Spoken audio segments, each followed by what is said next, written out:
Eto na nga mga chong, marami tayong basketball updates. Johnny Abarrientos nilipat na sa Barangay Ginebra.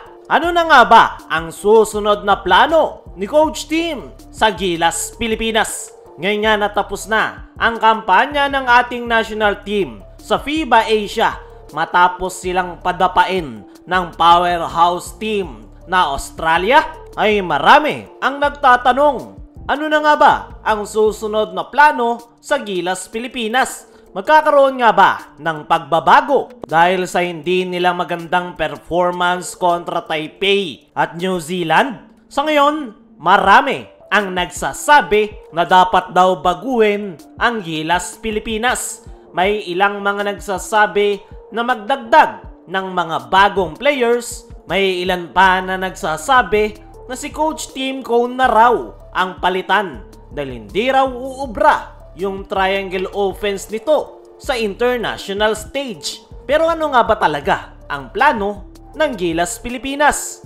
Mismong si Coach Tim ang sumagot niyan sa kanyang naging press con interview kung saan in-emphasize nito na ang growth ng ating national team ay nananatiling long-term project. So umpisa pa lang, yan na daw talaga ang plano na hindi na babaguhin ang lineup para tuloy-tuloy yung kanilang improvement at wala nang maging problema pagdating sa chemistry at the same time mas magiging better sa kanilang sistema na triangle offense. Dagdag pa ni Coach Tim na kung papalitan niya nga raw yung mga players ay back to zero ang Gilas, Pilipinas. Kaya wala raw yan sa option ngayon ng Samahang Basketball ng Pilipinas dahil ang target nila ay makabuo ng isang solid team at para nga raw yan mangyari ay kinakailangan nilang maging intact. Inamin pa nitong si Coach Tim na ang pagkawala ng kanyang 7'3" center na si Kai Sotto ay ang naging major factor ng kanilang kampanya ngayong FIBA Asia. Si Kai Sotto nga raw ang big missing piece sa Gilas, Pilipinas, kaya nung tamaan daw ito ng ACL injury ay napakalaki ng pinagbago sa Gilas, Pilipinas. At ngayon, na pinadapa ng Australia ang ating national team ay nananatiling optimistic. Etong si Coach Tim na sa mga susunod ay magagawa ng makasabay ng Gilas, Pilipinas sa powerhouse team na Australia. Yan ay kung nandoon raw yung kanilang patience, continuity at healthy roster kasama ni Kai Sotto. Sa ngayon ay wala sa plano ni Coach Tim ang magpalit ng players sa Gilas, Pilipinas. Naniniwala pa rin ito sa kanilang programa na manatiling intact yung kanilang kasalukuyang lineup, pero hindi nga isinasara ni Coach Tim ang pinto para sa konting pagbabago sa Gilas lineup at depende nga raw yan sa sitwasyon. Isa nga sa inaabangan ni Coach Tim ay kung makakakuha ng clearance sa FIBA etong si Quentin Milora Brown. At kung mangyayari nga yan ay siguradong ipapasok ni Coach Tim si QMB.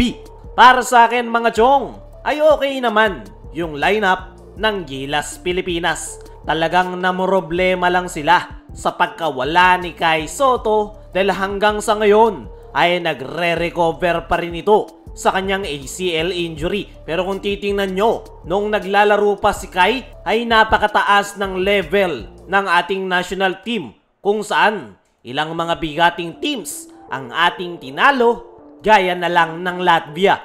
Kaya naman, naniniwala ko mga chong na nananatiling maganda at effective pa rin yung programa ni Coach Tim sa Gilas, Pilipinas. Dumako naman tayo dito sa kabilang balita. Johnny Abarrientos nilipat na sa Barangay Ginebra. Habang busy ang lahat sa ating national team na Gilas, Pilipinas ay nagkaroon na nga ng movement ang Barangay Ginebra kung saan nagkaroon ng pagbabago sa coaching staff. Unang nawala ay ang assistant coach na si Kurt Collier matapos itong dalhin ni L.A. Tenorio sa Magnolia Hotshots. Pero kung merong nawala, merong pumalit kung saan kinuha naman ng Barangay Ginebra etong si Johnny Abarrientos para maging parte ng coaching staff ni Coach Tim Cone sa Barangay Ginebra. At sa nangyari nga na yan ay isa yung upgrade sa coaching staff ng Barangay Ginebra. Lalong-lalo na para kay RJ Abarrientos. Alam naman natin na ang kanyang tito ay si Johnny A. Kaya naman, mas magagabayan nga siya ng kanyang tito sa Barangay Ginebra at malamang sa malamang ay mas lalo pang tumaas ang kumpiyansa nitong si RJ Abarrientos dahil nandyan ang kanyang tito para gabayan siya sa kanyang koponan. Maliit na pagbabago sa Ginebra coaching staff pero panigurado malaki ang magiging epekto niyan. At sa tingin ko, si RJ Abarrientos talaga yung pinaka magbe-benefit sa paglipat ni Johnny A bilang assistant coach ni Coach Tim sa Barangay Ginebra. Kaya mga chong, ano ang masasabi nyo sa paglipat ni Johnny Abarrientos sa Barangay Ginebra bilang parte ng coaching staff ni Coach Tim Cone? Ano rin yung masasabi nyo sa susunod na plano ng Gilas Pilipinas? I-comment mo lang dyan sa ibaba.